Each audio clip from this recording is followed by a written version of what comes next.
Welcome to part 3 of the Mental Load Fix. I'm Felicia Kashivaroff, relationship coach and founder of Tend to Task. If you've watched parts 1 and 2, you now understand what the mental load actually is, and you've assessed how it's distributed in your own relationship. For many of you, that assessment probably confirmed what you suspected. One partner is handling significantly more of the invisible cognitive work. And if you're that partner, you might be feeling a mix of validation and frustration right now. Today, we're moving from understanding the problem to solving it. I'm going to teach you the Progressive Handoff Method, a systematic approach for redistributing the mental load that actually works long-term. This isn't about asking your partner to help more. This is about transferring complete ownership of household domains in a way that builds genuine competence and creates lasting change. Before we dive into the method, let me address something I hear a lot. But my partner just isn't good at planning, or they don't notice details like I do. Here's what the research on skill acquisition tells us. These aren't fixed traits. The Dreyfus model of skill acquisition, developed by brothers Stuart and Hubert Dreyfus, shows that expertise develops through 5 stages: novice, beginner, competent, proficient, and expert. What looks like natural ability is actually the result of deliberate practice and experience. If you're the one who's been managing meal planning for years, you are better at it, but only because you've had more practice. Your partner isn't inherently bad at anticipating what groceries you need or researching recipe ideas. They just haven't developed that expertise yet. But this is where Carol Dweck's research on growth mindset becomes crucial. Her studies show that people who believe abilities can be developed through effort and learning actually perform better than those who believe abilities are fixed traits. For mental load redistribution to work, both partners need to approach this with what Dweck calls a growth mindset. The understanding that competence can be built, mistakes are part of learning, and effort leads to improvement. The Progressive Handoff Method works because it acknowledges both the complexity of the mental load and the time it takes to build genuine competence. Instead of trying to redistribute everything at once, you're going to start small and build systematically. Here's the 8-step process. Step 1, choose your first domain strategically. The partner currently carrying more mental load should pick the first task to transfer. Choose something that is low stakes if it goes wrong, cumbersome enough that transferring it provides real relief, necessary for household functioning, and has clear success indicators. Meal planning is often perfect because everyone notices if it goes well or poorly, but nobody's in danger if dinner plans aren't optimal for a few weeks. Step 2, complete knowledge transfer. This is the step most couples skip, and it could be why their attempts fail. Before transferring ownership, you need to download everything you know about this domain.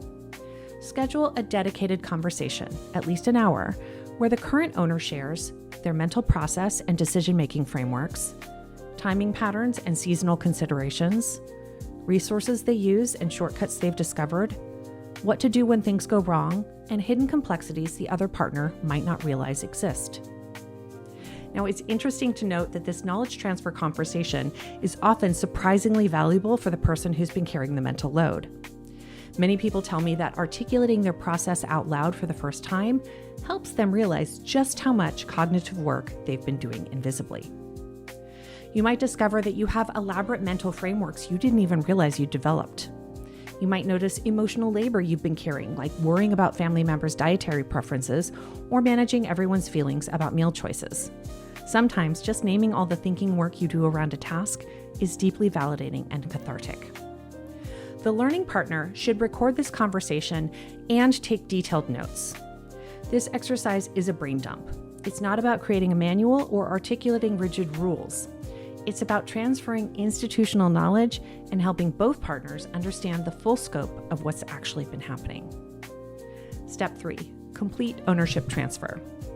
Once the knowledge transfer is complete, the learner becomes fully responsible for all 4 components: anticipating, researching, deciding, and monitoring. This means the original owner completely steps back from this domain.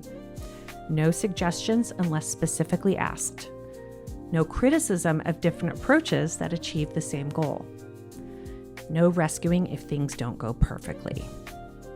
This is often the hardest step for the partner who's been handling the mental load, because you've developed systems that work well for you. But remember, the goal isn't replication, it's competence. Step 4, set growth mindset expectations. Both partners need to explicitly acknowledge that this transition period won't be perfect. The new approach might be different from the old approach. That's okay. The new owner might forget things initially. That's part of learning. As Dweck's research shows, when we frame challenges as learning opportunities rather than performance failures, people actually develop skills faster and maintain motivation longer. Step 5, practice with patience. During the learning period, the new owner should ask questions only if absolutely necessary. The goal is to develop independent competence, not to create a new form of mental load where the original owner has to provide constant guidance. Both partners need patience during this phase. Research on skill acquisition shows that competence building takes time and includes inevitable mistakes. That's not failure, it's learning. Step 6, 2-week check-in. After 2 weeks, schedule a dedicated conversation to assess how things are going. Approach this check-in with curiosity rather than judgment. What's working well? What's been challenging? What adjustments might help? How is the new owner feeling about their competence development? How is the original owner feeling about stepping back? Make any necessary adjustments to systems or expectations, then schedule another check-in for 1 to 2 weeks later. Step 7, continue until full competence. Keep the regular check-ins until both partners feel confident that the new owner has developed genuine expertise in this domain. This might take 4 to 6 weeks or longer. That's normal and expected. The goal isn't speed. It's building sustainable competence that doesn't require ongoing management from the original owner. Step 8, repeat with the next domain. Once the first handoff is complete, choose the next domain and start the process over. Continue until you've achieved equitable distribution of the mental load across all household domains. The Progressive Handoff Method succeeds where other approaches fail because it acknowledges that competence takes time to develop, provides the knowledge transfer necessary for success, creates psychological safety for learning and mistakes, builds genuine expertise rather than just task completion, prevents the original owner from remaining the manager, and it's based on how adults actually learn complex skills through deliberate practice with adequate support and realistic expectations. I want you to start this process this week. If you're the partner carrying more mental load, choose your first domain. Remember, low stakes, cumbersome, necessary, and measurable. If you're the partner who will be learning, commit to approaching this with genuine effort and growth mindset. The knowledge transfer conversation is crucial. Don't skip it. Schedule at least an hour where you won't be interrupted. And remember, this is a marathon, not a sprint. Building genuine competence takes time, but it creates lasting change. In part 4, we're going to dive into the communication strategies for this process, because even with the best method, these conversations can trigger defensiveness. I'll give you tools and scripts for introducing this idea to your partner, handling resistance, and navigating the inevitable bumps in the learning process. I'd love to hear in the comments, what domain are you planning to start with? Sharing your choice might help other viewers think through their own first steps, and it creates accountability for actually implementing what you're learning. And if you're recognizing that you need systematic support for implementing these changes, this is exactly what I address in my 10 Technique program.